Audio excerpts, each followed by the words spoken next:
Is that this 0.1% recovery, I must say, made me giggle a bit. I wanted to call for a recount immediately because I couldn't imagine how you measured that. Secondly, I wonder how much economics can actually be forecast and whether these people who pretend to know all about economics actually know anything about it at all, or whether they just sort of react to events. I don't think the economy or economics is an exact science.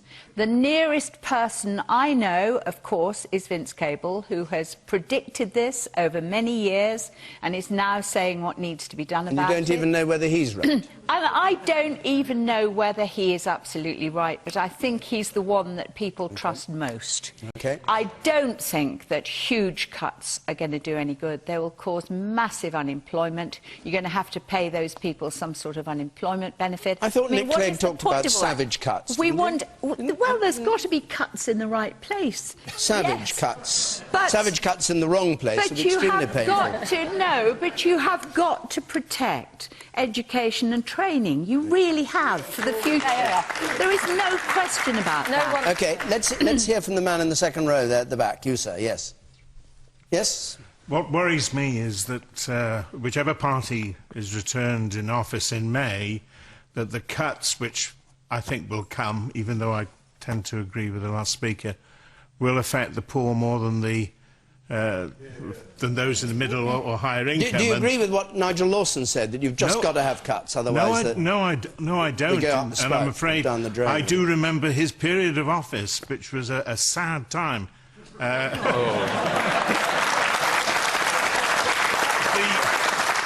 What do you remember of it? My worry is that the poor will have to make do with skim milk, whereas the fat cats will continue to enjoy the cream. OK. Jane Moore.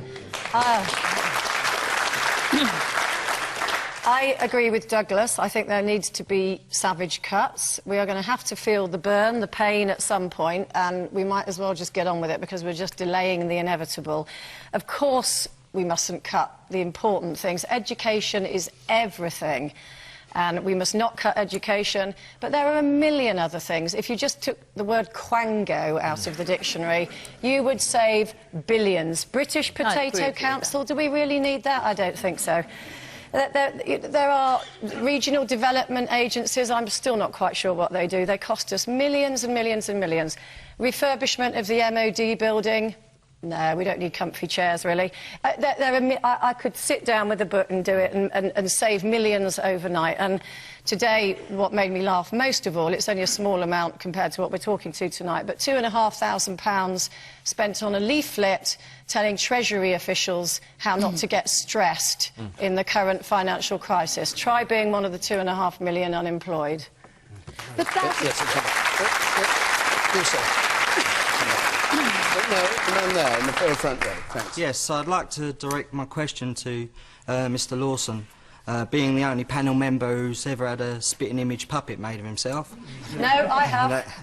All right.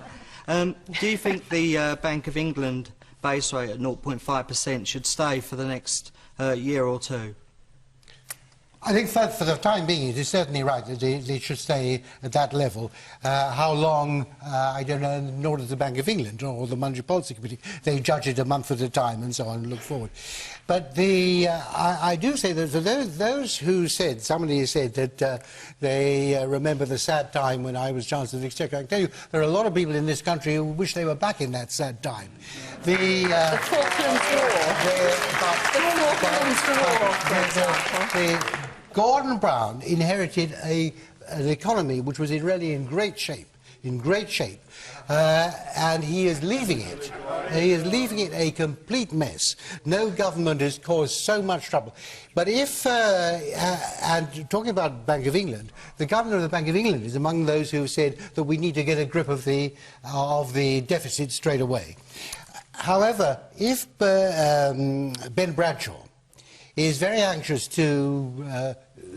about the fragility, I think that was his term, then there is one way certainly he could help, and that is to persuade his colleagues to repeal the absurd Climate Change Act, which is causing a huge and unnecessary increase in the energy costs for the British economy, both consumers and business and industry. It is costing, on the government's own figures, the burden on the economy, and the government understated, of 18 billion we might just a year. come to that later. Right, OK. Just mention that. I mean, I haven't yet decided what we'll go to next, but I'll stop you there, and we'll move swiftly on to Ryan Lupton, please.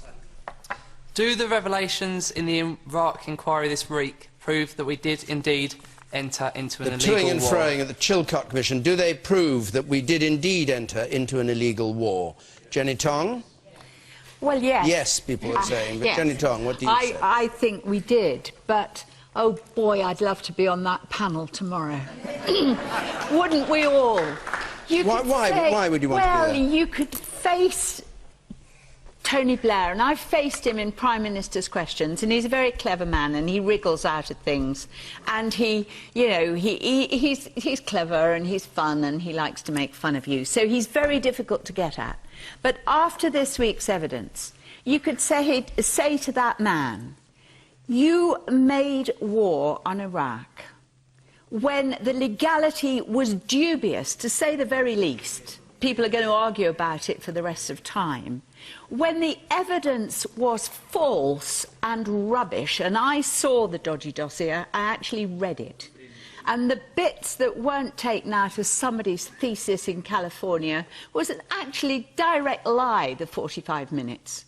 He gave us a lie in that dossier. When you say you'd like to be there, what would you like to see happen to him? I mean, some people say he should be prosecuted at The Hague. I'd just like to see him. Would you want to see that? I think that would be a very difficult thing to do, but I would say public opinion was against him, the European Union was against him, NATO didn't support this war, and we all know the United Nations didn't.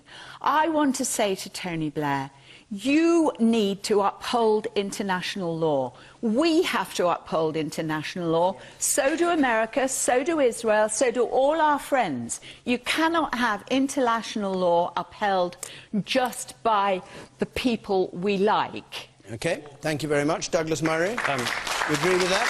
Well, no. It does strike me, though, when Jenny Tonge talks about how much she'd like to interrogate Tony Blair, that she exercises a different scale of values in London than she would, say, when she's meeting the head of Hamas in Damascus last year and praising the head of a terrorist group whose organisation carries out terrorist atrocities, which are genuine breaches of international law, every single opportunity it has. Fallujah in Iraq? Well, I'm just... What about Fallujah, Douglas? You talk about prosecuting, you talk about Tony Blair facing it. When you sit down with somebody like Khalid Mashal, you praise him. Fallujah, I did not praise him. You said... I said I've got his comments here. He was worth talking to, and he was actually quite... You said he was shrewd, plausible, and actually very likely. All right, let's get back to the question. I can show it to you. All right, no, Douglas, maybe, Jenny... But if we get back onto maybe afterwards. And we need to uphold international law. That is my main point. Jenny Tonge, you've made your point. I wish you told Karen Michelle. Douglas Murray, can you answer the question? The fact is that the international law debate on this is, unfortunately, a terrible red herring. The fact is that the decision on when this country and our allies go to war is not decided by international law. International law is evolving. People disagree on it. As we saw this week, even the Attorney General disagrees with himself and changes his opinions on it. That's because this is an evolving body of law. And for people who think that all we need now is to, as it were, prove the Iraq war was illegal, I just say the following things to you. The Kosovo intervention that saved 1 million ethnic Albanian lives was an illegal venture. Yeah. The Bosnian intervention by the UN was an illegal... Sierra Leone was an illegal venture by any of these things. Yeah. So the idea that all we have to do here is to say that Iraq was illegal, Tony Blair's guilty, this actually addresses none of the important points. There are all sorts of disagreements about Iraq. People like me who supported the intervention are unlikely to change our minds, and many people who oppose it are unlikely to change theirs. But we should try, I think, honestly, as a country, to try to get beyond this debate. Try to get beyond the debate of basically vilification to the point at which people will only be happy once Tony Blair is in the dock and convicted. That isn't going to happen. Right. We should look at where Iraq is now, help Iraq now, and try to make sure, where there were mistakes made, that they can never be made again. But the kind of rhetoric that's going round about it really is not the way to stop a repeat. Man in the second row there, yes. Me? Yes, you. I think the biggest problem we've got here is not whether you agree that we were to go in or not. It appears that